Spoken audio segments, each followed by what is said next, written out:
Easy, we going live straight from Easy the music. Swiss Alps today. Brr, it's cold. Good thing I got my coffee. So chilly up in Sweden or wherever I'm at. Welcome to the morning show. The difference is you morning show. Because in life, the only difference is you.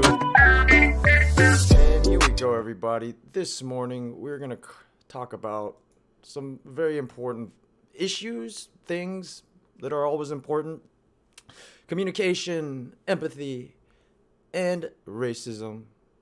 So, on that note, let's get started. One of the aspects of doing a show every single day, let me just bring this front and center, is that sometimes I don't feel like doing it, and I wake up, I'm like, well, damn, I committed to doing a show every day, like, and my theory was that, like, we're humans, we have thoughts, things happen every day, and so it shouldn't be hard to come up with an opinion on things that are going on. So why did I want to talk about communication and empathy? Well, let me show you. So often I'm trolling on Reddit and news groups and everything, and this was a thought that was just prevalent because I'm slightly autistic. If you guys haven't heard me say that recently, got a hangnail. Anyways, I'm a little bit autistic. Asperger's is the right word for it, and I only discovered it this year, 2 or 3 months ago. I'm 37 years old, and I think, first of all, I don't think anybody knows about autism. I'm autistic. I didn't even know about autism, so it's like, well. But on the other hand, I'm an expert because I've been living with the condition for 37 years. So either I just found out or an expert. It's one or the other or both at the same time. Yeah, because if someone says, "Well, how does an autistic person experience life?" Well, let me tell you. I just have to tell you my life experience. So, and I think a prevailing view of the people that even try to begin to understand autism, they say they think autistic people just are disconnected from reality. They don't know how other. It's not a lack of empathy. I have extreme empathy. You know, I'll get sad about things that people don't care about. Like world hunger, it's sad. You know, starving kids in Africa. It's you have to block that stuff out, or if you get sad about everything, then everything is gonna eat at you. So I think your classic autistic person. Sometimes you look at him or her, and I don't know. I don't not like I've met a lot of autistic people, but I've seen autistic people portrayed on TV shows and movies, and often you'll the Good Doctor for one. I think that's.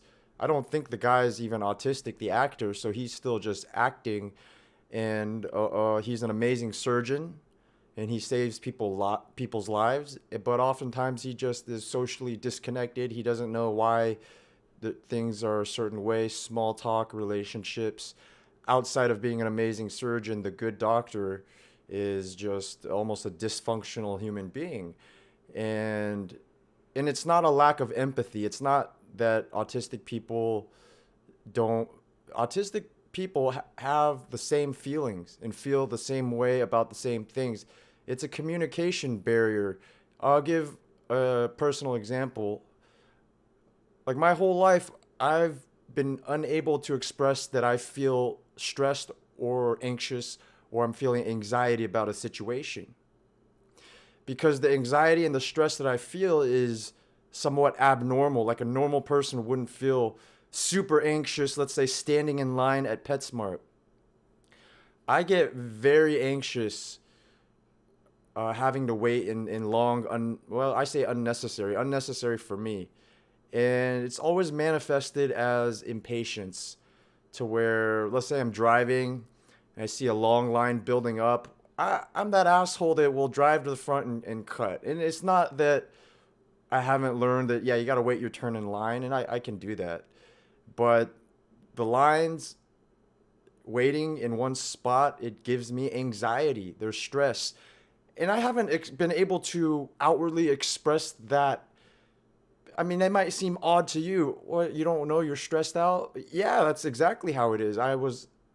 It's an awareness that I'm feeling this. For me, that's how I feel. And I didn't know it was abnormal. So for me, it's almost like a denial of how I feel. So then I behave in a way that gets rid of that anxiety, which is if you cut in line, you're no longer waiting. So it manifests as maybe ADD, impatience, being a damn asshole cutting in line. And let's take the example back to PetSmart. I'll be walking around PetSmart with my fiance, and then all of a sudden the line starts to get long, and then I'm just like, I don't want to wait in this line. And I've been able to take it actually. I can sit there and just literally take it, and no one will know the wiser. Developed a really strong poker face to where I could have some kind of negative or positive emotion in my head, and nobody will know the difference. I'll stand there and I'll just breathe and meditate in my own head. That being said, that's not to say these emotions and feelings don't exist. I suffer extreme anxiety when whether we're at Ralph's, the supermarket, or at PetSmart, and the line is just long, and I'm sitting here like we just came here to get some food. Now we have to stand in line. I don't want to do that. An easy solution. She'll stand in line, and I'll just kind of walk around, do laps. That for whatever reason, just the act of moving around, it relieves my anxiety. I know I'll have to stay at the store for an extra 20, 30 minutes even. But as long as I'm not standing in the line, looking at the line, thinking about how much longer I just have to stand in line. And then for some reason, when you're standing in line, the time just slows down. You can hear the second hand on the clock just tick by, and you slowly feel your life wasting away. Can't explain it. Now I know that I have feelings of anxiety and stress, and I can express that to somebody, and it was being out of touch with my own feelings before I found out I'm autistic or Asperger's or on the spectrum, however you want to put it. Because I've learned a lot of coping skills in my life. My whole life, it was just, oh, okay, I'm a little abnormal. Maybe I realize that, but I have to fit into society, and whatever I'm feeling doesn't make sense. So just little personal example about it, it's not a lack of empathy either. It's not that I'm unaware that I shouldn't be feeling this way, but you can't help how you feel about things. And now I think it's the main point is that autistic people and people in general have to start with the self-awareness of how you feel, and then being able to express that to somebody else. Just me being able to say, look, I can't wait in this line. Maybe stand here for me and let me walk around, but just standing here, I have enough bodily control that I feel like hyperventilating, but because I've been practicing as a poker player, I'll consciously be like, all right, don't hyperventilate. Don't show anybody how you feel. Just stay calm and collect. That doesn't change what's going on up here. Anyways, we'll beat that horse to death. What do we got next today? Communication, empathy, racism. Why did I pick racism? There's this, I saw this article on Reddit. I don't know if this is true or not. Apparently this is going on in Oregon this morning. Trump supporters trying to destroy Oregon State's Capitol doors to gain entry. Okay. I don't know. I have a new friend, Paul. Paul sent me a cool pair of sunglasses. I'll be, you'll see, you guys will see that at some point in the very near future. But that being said, all right, let's look down here. Laura Jadid says, someone saw a Chinese person in the window earlier of the state capitol. The claim now is that the Chinese are inside the building, which is why they don't want us inside. And then now she's hearing a lot about how the Chinese are involved directly with the proceedings. because they saw a Chinese person in the window. I mean, racism is ignorance, and maybe when we're kids, we're all a little bit ignorant, and we see someone different, and we treat them differently, and we learn as we grow up and as we mature that the skin and the color and the race and ethnicity, it's all just the mask. People could look one way and behave a completely different way, and I don't know when the world will learn this lesson, or if the world will ever become more aware, if the vibration of the world will ever change. I think we're moving towards the better, but here's the weird thing about social media is that social media could take you both ways, right? Social media could grow our world awareness in a good way, in that there's billions of people, 7, 8 billion, I don't know, 9 billion people, I don't know at this point, it's in the billions, right? If we were to use social media to convert or to help spread positive vibes one person at a time, kind of like Elon Musk says, if society just improves 1% at a time, we'll reach perfection eventually, right? He was saying as in like, hey, we could be artificial intelligence if society improves their technology even a little bit over time, over infinity time, 1,000, 2,000 years. Video games will become equal to reality. In the same token, if we just make sure there's one less evil person and one more good person on Earth, eventually everyone will be good, right? It might take 100,000 years, and the point is you could go the other direction too, because social media is you could use it for good or for evil. You could use the power to disseminate information very quickly, let's say Twitter, and you could use that to spread false or hateful information. And the people that want to hear that will be able to band together and promote that negativity. And don't know where I'm going with that topic. Let's go to the other news articles of the day. Now, okay, what's going on? Top of CNN, Newsmax, Fox News backtracks on election fraud claims. Don't know what to say about that, other than makes sense, okay? You guys tried to support your candidate, Trump. Doesn't look like he has a chance in hell, so you're going to backtrack and get on the new president, Biden's good side. Okay, makes sense to me.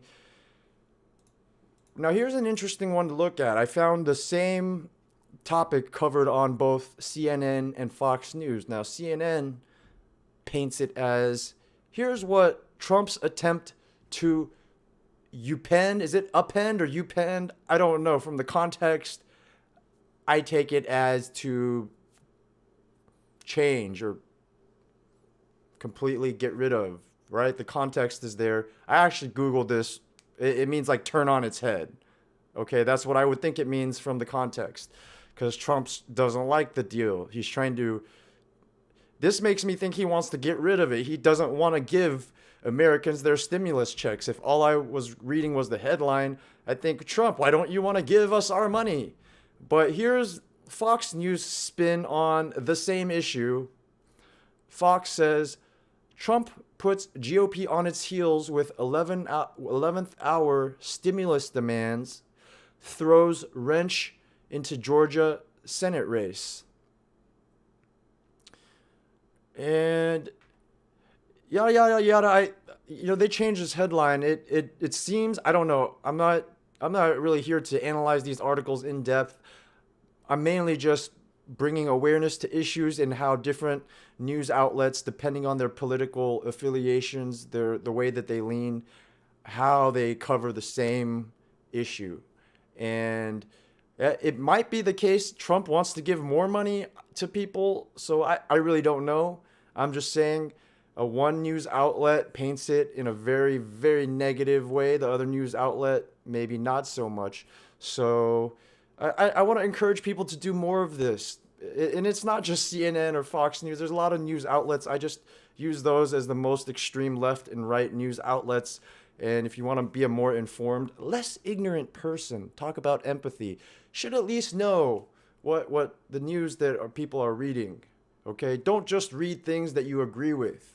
You grow as a person by actually reading things that you disagree with, considering them, and going from there. At least being willing to read it and consider it. Okay, that's a start. Just empathy. Know what other people are thinking and feeling, and maybe try to find some common ground there. Trump goes on a rampage with pardons, veto threats. Now, this pardon thing was pretty obvious. I called it before the election. You can go on my Facebook news feed. I'm like, all right, well, before he even won or lost, I was like, well, get ready for a slew of ridiculous pardons. I mean, every president does that, right? So you kind of just expect it. Some presidents more than others. Now, here's an interesting issue that made the front page of CNN. Biden team calls out Twitter over plan to wipe White House accounts followers. Now, regardless of who you support, I think that's a bad idea. Like, what? Now, this is... maybe I'll look into the details, but these media platforms now feel like they can control thought, and this is almost tantamount to burning books like Ray Bradbury's Fahrenheit 451. I really don't care who you believe or who you support. You got to be against things like this, like wiping. Look, I don't care if, like, let's say half of them are racist, bigots, whatever. I believe in the free dissemination of information. And, you're going to have to change ignorant people's minds with the truth, and one by one. But it's not by silencing people, right? Like, I wouldn't want to silence the biggest racist on earth. Not implying that Trump is. Let's just say, there is a big racist on earth, and he's got a lot of followers on his Twitter. My thought is not to silence him, because that only invigorates the base, too. So that's not the right move. I hope Twitter makes the right call over this. Maybe we'll just follow this issue over the next couple of days, see where it goes. And here it goes. It says the front page of Fox actually says Trump pushes for bigger stimulus checks. Okay, hey, if that's the case, right? That looks a lot different from him you pending or appending the stimulus deal, right? The CNN wants to say, oh, he wants to get rid of it. But then Fox News says, oh, no, Trump wants to give us bigger stimulus checks. So which is it? Does he want to turn it on its head or give us more money? It's one, each newslet is trying to paint a different picture of the president. And here's an interesting news of the day. MGM, Hollywood's MGM Studios puts itself up for sale. Just 5 BZs. Tell Jeff Bezos, write a 5 BZ check easy. Hey, I own a movie studio, $5 billion, just a little percentage of my net worth, right? I wouldn't be surprised if Amazon buys this company, actually. Amazon owning MGM would just make sense in its portfolio of every other company in the world. It actually makes a lot of sense since Amazon's Prime Video wants to be its own producer. This could be a very good asset for any of these big media companies. I wouldn't be surprised if Netflix, Disney, and Amazon, Apple gets in a bidding war, and maybe it's the right time, or maybe they're just struggling like every other business. On that note, remember to be empathetic to your common man, your fellow brothers and sisters, and to work on communication skills. Gonna roll the outro credits today. Why? Because my friend Ryan spent a lot of time making me the outro, so the least I could do is to play it. Oh, if you say so. Whatever platform. Hey, remember to support your brother Omar. Like, subscribe, leave me a comment if you disagree with anything I had to say. Please let me know in the comments. The engagement boosts if you really the video, so really want to know, give me a thumbs down. That's the least I could ask for. Thumbs up, thumbs down, is all the same. Either way, I'll be here tomorrow. I'll be here every day. Maybe I'll take Christmas holidays off. I don't know. Who knows? Cat tap. I don't. Matt All sat, right. black hat. See you fat, guys flat. later, and tomorrow Just is click Christmas subscribe. Eve. I might be back. I might not.